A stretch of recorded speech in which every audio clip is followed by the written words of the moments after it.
Okay, this is looking pretty good. First thing before I forget is you've named it Robot 2, but follow the naming convention that you see here, your last name and your first name and the assignment number, because as you can imagine, if everybody named it Robot, I end up with a files folder full of Robot 01 or whatever, and that makes it confusing. So just make sure all of your assignments have your name on it. That there's submission instructions with every assignment. Um, and yeah, I think mostly it looks good. You got the basics there. I think you could take a look at the proportions. I sent an email about finding some more reference images. You might check that your messages.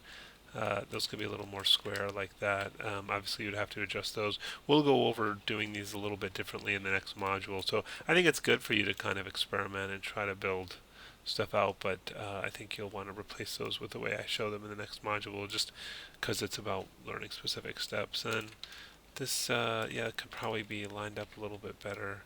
W for move, and then the scale, it should be the same. It should be round. So this is the scale Y, and this is the scale Z. So in this case, we'll want these numbers to be the same. So like zero point 0.4, for example. Then you can always scale those proportional and see those numbers change together. R for scale.